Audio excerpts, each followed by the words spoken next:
Hello, ministry partners. I wanted to jump on here and give you some encouraging thoughts.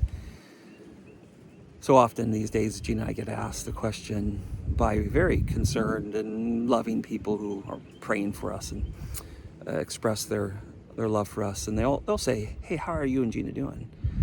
My answer is often the same. I will say, we are very excited and we're scared to death at the same time.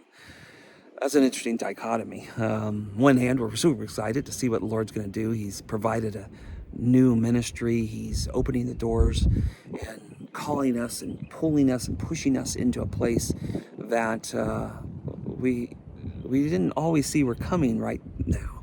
And yet he's doing it and we're excited about it. We can't wait to see what he does. Who's he going to save?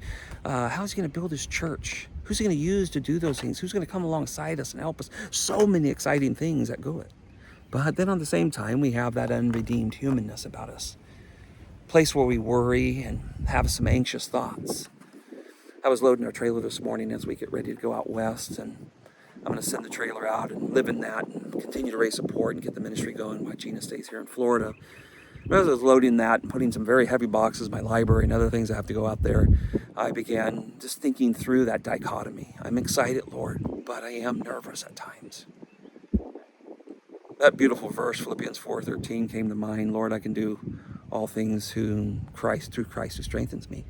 It's easy to kind of focus on that that I can do this. But that's actually not what the verse is saying. It is not sola bootstrapped. This is not the sixth sola of I pull myself up my bootstraps and get this accomplished. The key is Christ. I can do all things through Christ who strengthens me. And that's where we've got to focus. That's where my focus went. I thought, Lord, you stepped out of heaven.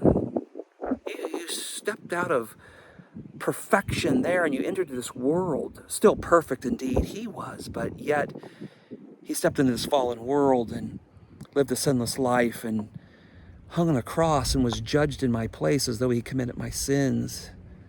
Through him, he made me blameless and holy. He gave me his righteousness and took my sin. What an amazing thing, and to think about that, how that strengthens you to realize if he would do that for us, for our eternity, wouldn't he help us in our day-to-day life? And certainly we know that's true. He does help us. Certainly that verse is couched in the whole sin of anxiety, right? We have times where we really struggle, times where we even have the sin of worry. We know that can be a problem in the Christian life. But Paul in that context says a couple things. He says, I too know what that's like. I have learned to be content in all circumstances. He learned. There's the key verb. He just didn't become that way. He learned. And as we trust Christ, as we put him first in our life, as we seek to glorify him, we now can find contentment. I looked at it this way this morning. I said, Lord, I want to learn to live with an open hand. I think so often we'll close it, hold things tight in this world that really maybe don't have much to do with our eternity. But living with an open hand. Lord gave us some really nice things through the years, and sometimes he wants those things back. Are you willing to give them to him? And so as I learn that, I am asking you to pray for us as we trust the Lord, as we step out in faith and find that joy of following him. And then I want to ask you, is there an area that you're trying to live by faith? Can I pray for you? Can you send me a request that I can pray for you of where you want to step out in faith, where you want to experience that joy of seeing the power of Christ in your life, trusting him, trusting the word? Where can I pray for you? Finally, I got asked a question this week, what about our international ministry?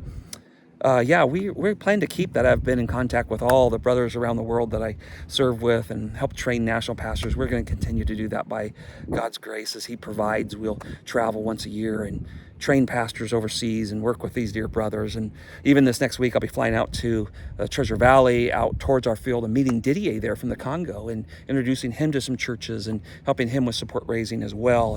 And so we are working together on how to continue to grow the ministry in Congo. So very much involved with the international ministry, and I appreciate those questions. And we look forward to keeping that as part of our ministry as well. But we are excited about getting on the field. And so if you'd like to help us and be a part of that, we really do need monthly support, and helps us know how to kind of set a budget and how to live by that. And so we encourage you to if God's put it on your heart to help us in those areas. We also just need prayer. Please pray for us. Pray that we'll trust the Lord and we'll joy the faith, and that faith will produce joy in us as we trust the Lord. Well, look forward to giving you updates. I'll shoot some videos out there this next week, and then I'll be back for a few days and then off again on the road, going to a few conferences and speaking at some churches. And then by the end of the month, I'll be out on the field full time throughout the summer. So we do appreciate your prayers as Gina and I will be separated for a little while. And we ask that you would pray for us, and Lord would encourage us during those times. Well, again, if there's something I can pray for you, I'd love to hear from you. So there's a contact button down there. Click on that. That gives you all the information, and you and I will get together and we'll go to the Lord and ask him for help in these areas. Well, blessings, dear friends. We look forward to hearing from you. Thank you for partnering with us. We do appreciate you're encouraging us. Bye for now. God bless.